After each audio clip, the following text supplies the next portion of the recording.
When you retire, you may get a chance to go to football heaven. This is football heaven.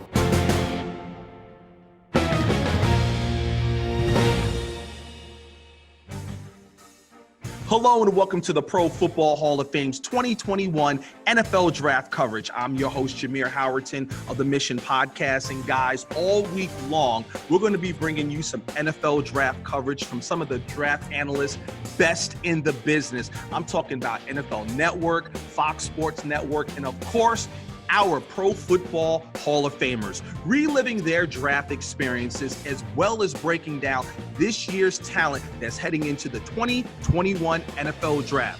All of this amazing content that we're going to be bringing you is going to lead up to Thursday night's draft special right here on the Pro Football Hall of Fame's social media outlets. Well, guys, it's an honor and a privilege to be joined by NFL Network analyst, former general manager, three-time Super Bowl champion, Mr. Charley Casserly from the NFL Network. Sir, welcome to the Mission. Okay, great to be with you now. Honored to be involved with anything from the Pro Football Hall of Fame. Thank you, sir. Thank you, sir. Well, you know, as you can imagine, as I mentioned earlier, three-time Super Bowl champion, former general manager for the Washington football team and the Houston Texans. You know a thing or two about building an organization. And around this time of the year, if you could just take us inside what your former team was going through around this time of the year before we dive in and talk about your top talent that's heading into this year's draft. Well, kind of briefly, looking at the 12-month period up to the draft, you start preparations we did right after the draft. Where we had a meeting and with our scouting organization that we subscribed to, was Blesto at the time, and we would get their spring reports on all the college prospects, and then our scouts would be assigned the colleges that they'd have during that year. They'd start looking at film over the summer. I would start looking at film of training camp of some of the schools that I would not be going to, like one prospect schools. I try to go out a couple of days a week to see the colleges with the most prospects or positions that we were trying to concentrate on in the offseason and coming up with the draft. Then we would meet in December to go over the lower round players to kind of sort them out. We divided our meetings when we came to February into two sets. One, the first 5 rounds, and then the other set, round 6, 7, and free agents. And the reason I did it that way, I want an emphasis kept on those lower rounds, so that we didn't slide through them, as sometimes that I had seen perhaps teams do in the past, and us we did in the past too, when I wasn't the general manager. So then you come to the combine, where you get your medicals, chance to interview the players, see them on the field in drills. We've already set up a preliminary draft board and a game plan for the spring to go back and concentrate on the players that we really are interested in, the cut that we've made. Here are the key guys that we want. People talk about the combine quickly. The combine was originated for physicals, an efficient way to get 300 plus physicals, a cost efficient way. And we took that combine really to get statistics on it, see the players work out, but it's only part of the evaluation, a very small part in reality. The combine is really about physicals, excuse me. So in the spring, you go back and you kind of fine tune it. In other words, you're going to look at your top couple of players at each position, and you got the same grade on them. Well, now how are we going to separate them? Well, we're going to separate them by interview. We're going to separate them by athletic ability, how they do in the workout, and how they respond to teaching and drills we have. Because we've got them graded the same. How are we going to separate them? It's not that the workout is going to jump people way up. It's a slight separation is what happens there. So in April, we bring everybody back in, scouts, coaches together, take each position, review what we did in the spring, compare it to what we had in the fall, and then make a final grade on the players. And then the last week is more of strategy, going over what things we've heard and how we're going to react in the draft if players go in a certain order, and how we're going to react in making trades, et cetera. So it's more of a strategy drill thing at that point. So that's what we're doing right now. And your philosophy on building an organization, you know, I was always taught, that you build your team through the draft and you fill the holes through free agency. If you can give us your thoughts on that as well, your philosophy. Well, I think the draft has to be the basis of what you're doing, because A, you have it, and it's cost-efficient players, and you have them for 4 or perhaps even 5 years. So you've got to be solid in the draft. but you have to be able to get players outside the draft. Free agents. Sometimes it's an expensive free agent. Sometimes it's a free agent that's a bargain, so to speak, a one-year contract that fills a void for like 1 year, like Miami signs Will Fuller, speed receiver, 1 year contract. This guy can impact their football team in a positive way, but you didn't have the money to sign him long-term. You couldn't agree on a long-term deal. He fills a void for a certain period of time. Now, then you've got to hit on some college free agents, street free agents, if you will, because the thing about the draft, you have to think about this. The first round is only a 75% chance of success. The second round is only 50%, and the third round is only 30 to 33%, and it goes down from there. So in 4 years, if you get 4 first-round picks, okay, you probably get 3 starters. You have 4 second-round picks. You get 2 starters. That's the percentages. You can't get enough players that way. But you have to be good at it because you have it every year, and free agency becomes too expensive. So to me, you have to balance it with the draft, free agency, perhaps trades, college free agents. It's all of the above that you have to work on to build your football team. But the core of your team needs to be your draft choices. Well, with that being said, let's dive into it, sir, and talk about your top talent offensive players that's heading into Thursday night's draft. Well, we have, of course, the quarterback position headlined by Trevor Lawrence. He's one of the best quarterbacks that have come out recently. I compare him to an Andrew Luck. I think you have to go back to Andrew Luck, who Andrew Luck then can go back to John Elway, and that's some of the great ones that have come out. So I think he has that level of ability there. The top running back, Najee Harris from Alabama. Now, I think he's better than Josh Jacobs, who came out from Alabama, who's had a terrific career so far with the Las Vegas Raiders. He's faster, and I think he's got better hands. So that's the comparison there. I'll come back to the quarterbacks in a second. Top offensive tackle is Penei Sewell from Oregon. Guy's a left tackle. Opted out this year, won't affect him in the draft. I think this guy is a hot name at the beginning of the draft.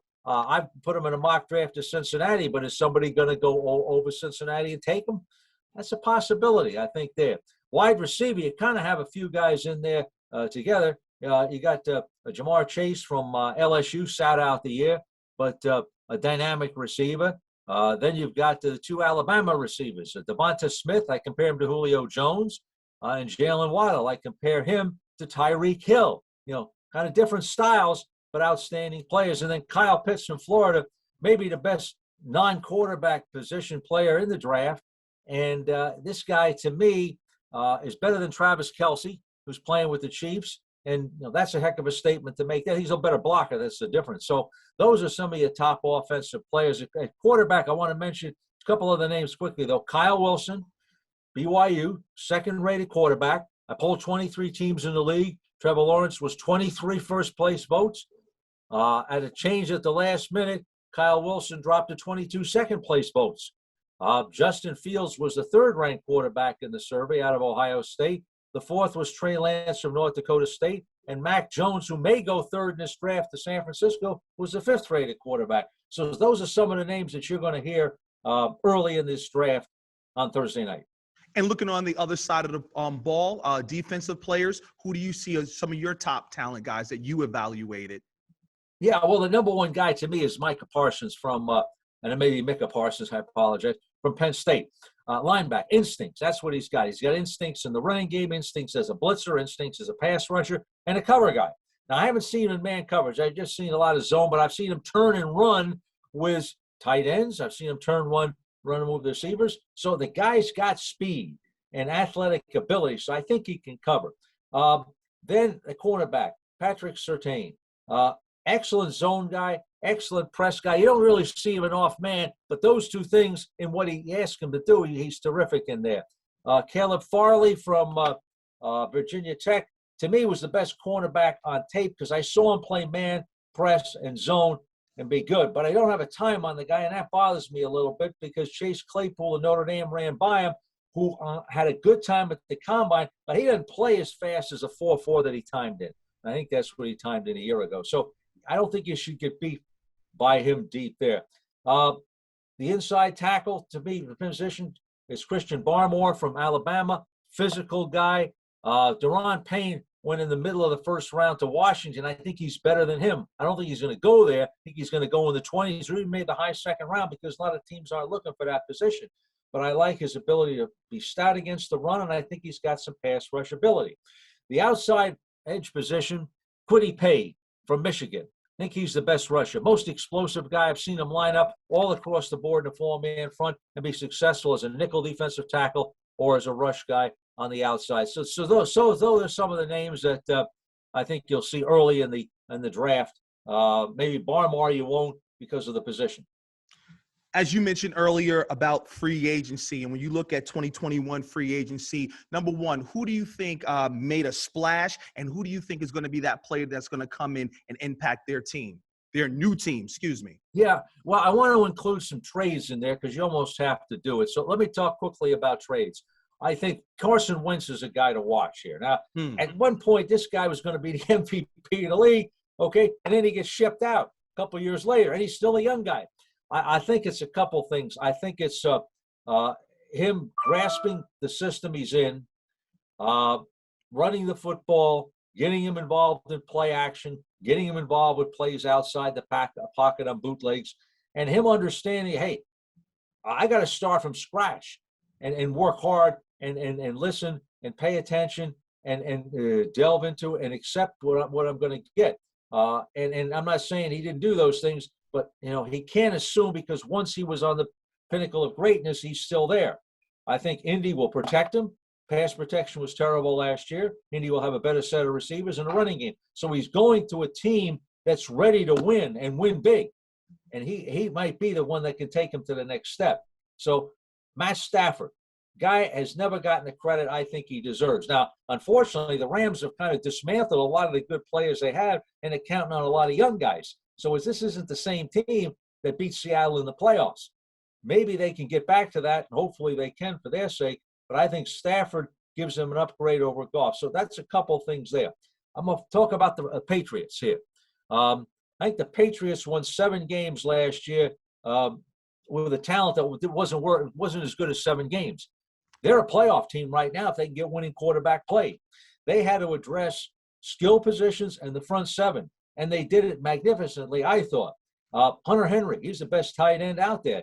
Jonnu Smith, the second best tight end. So they totally rebuilt the tight end position. Then front 7. They had to get better in the front 7. So they signed Matt Judon of Baltimore, a versatile guy. I don't think he's a 10-sack guy if you just line him outside, but he's a good blitzer. He can set the edge on the run. So he's a versatile guy that will be used that way like he was in Baltimore. They got Kyle Van Noy back. He's kind of the same guy. So they improved their versatility, okay, in rushing the passer is what they did right there. Davin Godchak, big physical guy inside, help him against the run. Nelson Aguilar, he gives them a better receiver than they've had. And I still think they need another receiver. Cam Newton, it's hard to say. He in no training camp. He's coming in cold, late, okay? He gets COVID. He misses time there. Doesn't have any weapons around him. So I'm not sure it's fair to evaluate what he did there last year. Let's see how he does this year and see if he can take a jump and give him that quarterback position that I think if they have, they're going to go to the playoffs. Mr. Casserly, last year during the draft, we saw a lot of offensive line. There was a lot of depth at that position. When you look at this year's draft, I'm seeing a lot of wide receivers. Do you believe that there will be a lot of day 1 talent, unfortunately, that was slipped to day 2? So picking up a wide receiver at day 2, you're going to get day 1 talent. Well, I can see that argument being made. I probably think a little bit differently about some of the receivers than maybe some other people do. I've got 3 in the first round. I've mentioned them.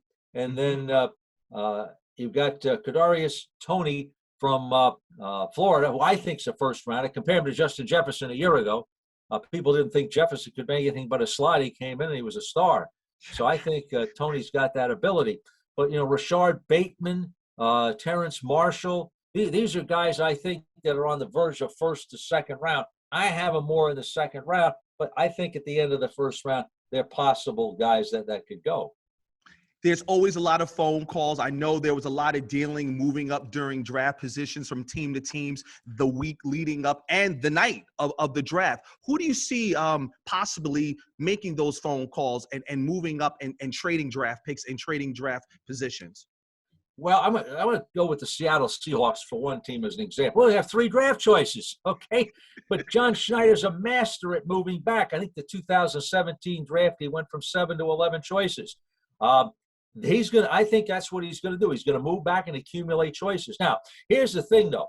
Okay, so what? So you got a bunch of picks in the middle to late rounds. These guys do a great job of it. They found a lot of players in rounds 3 through 7 that go to the Pro Bowl, most notably, Russell Wilson being one of them, Richard Sherman being another one, and there's a few more, obviously, from there. But they do a great job of spending extra time studying those players in the draft preparation, a lot of extra tape. They've had good teachers. They have a system in place where everyone knows exactly what they're looking for at each position. Now, people say, doesn't everybody have that? To a degree, but they executed, I think, better than most people in those middle rounds. So that's a team, I think, that'll be under the radar, but will come out with more picks and have some players 2 or 3 years from now that are middle round players. Sir, last year we had 55 million viewers over the 3 days of the NFL draft tuning in due to COVID-19. The whole country was shut down, but we were tuned into our football. Day one, you're looking at 8.2 million viewers who watched our commissioner make the draft picks from his basement. With that being said, what are your thoughts on the way the NFL handled the protocols last year? Well, I think we'll take 2 things. First of all, and when I was laughing, I wasn't laughing at the COVID. I was laughing at, I never thought of it that way, that we had more people sitting home to watch the draft. Yeah, exactly. So there weren't a lot of things to do at that point in time. So anyway, first of all, I enjoyed the draft. I thought it was fantastic, seeing people in real situations. Now, we're going to go back to a more organized situation. Everybody's in a room and stuff like that. But I thought it was colorful, and I thought it was exciting.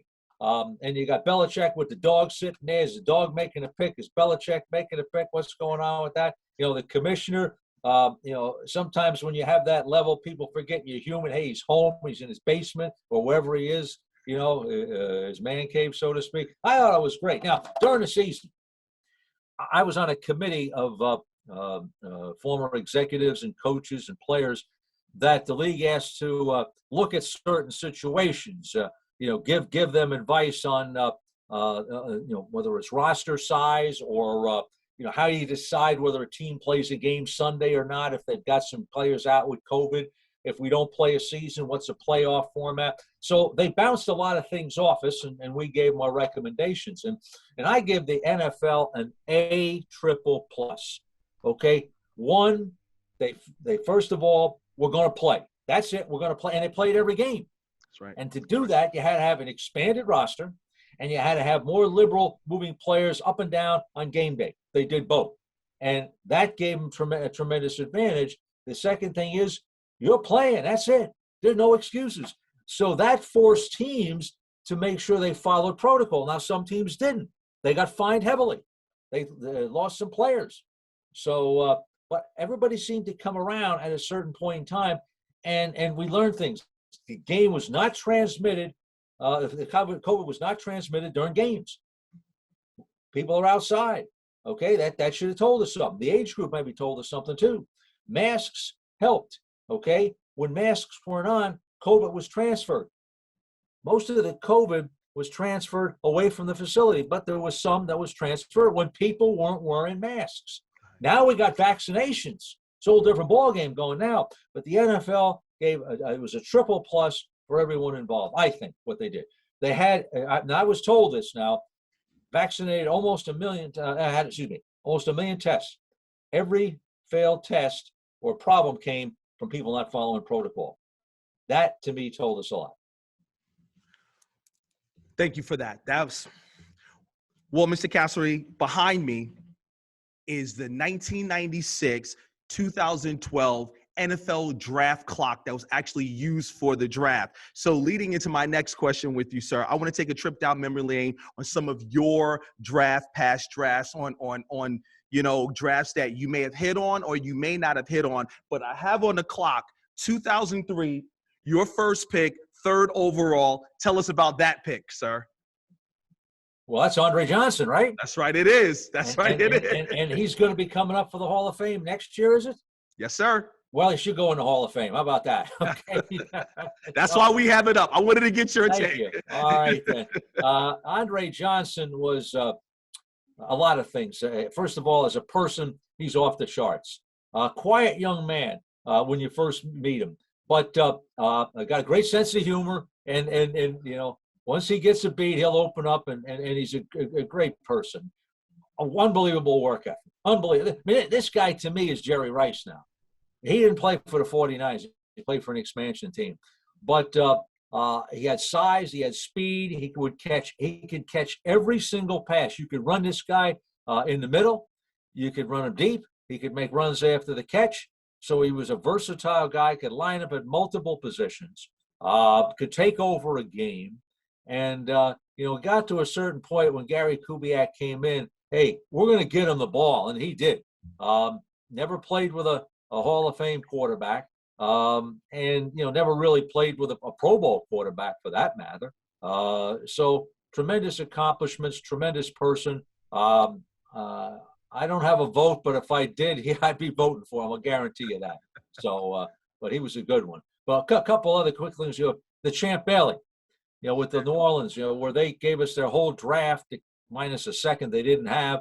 And we got that in a first and a third. We moved back to, I think it was 11 from 5 and traded back up to 7. I think there was something like 15 draft choices swung between those two trades to get Champ. And, he came in and had a tremendous career, more Pro Bowls than any corner in the history of the National Football League. So, those are a couple of things that jump out to me. One other thing in Houston in 99, the Mario Williams draft, okay? The most controversial first pick ever in the draft. There was no sentiment to take him, okay, outside our building. All right, is what it was. One Reggie Bush, wanted Vince Young, and Mary went on and had a better career than all of them. Our second round pick was D'Amico Ryans, Defensive Rookie of the Year, multiple Pro Bowls. Third round pick, we took Eric Winston from University of Miami, had a long career as an offensive tackle. Fourth round, we took Owen Daniels, tight end, Pro Bowler from Wisconsin. So for one draft, that was probably the best draft that we ever had. But it was also the most controversial draft we ever had. So. And before we let you go, from a historical standpoint, we're here at the Pro Football Hall of Fame. Who are some of your all-time Hall of Fame draft classes? Well, first of all, it's a great institution, the Pro Football Hall of Fame. It's a great exhibit that you folks have there. You're preserving the history of the National Football League, and that's something that I appreciate, and I know a lot of us who are in the league appreciate from there.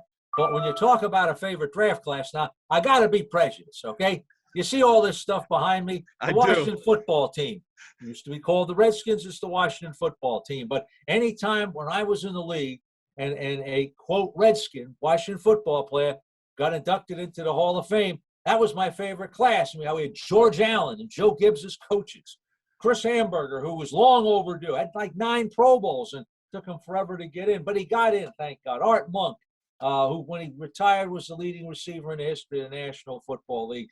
Darryl Green, 5'8", 178 pounds. You go in a shopping mall, hey, there's 1,000 Darryl Greens walking through there. But, hey, nobody played it better, longer than he did. And if he had been a punt returner and a kickoff returner, he probably would have played 20 years, but he'd have been the best there ever was on that part there. Champ Bailey, Russ Grimm, other ex-Washington football players that got in. I hope I didn't miss anybody from the time. John Riggins, my gosh, you got to mention John Riggins, okay? Most famous play in the history of the Washington franchise. So those were always my favorite moments when I was in the league about those players because, I was involved with them in one way or another, and of course the two coaches, and certainly they helped us win a lot of games, and we always appreciated that.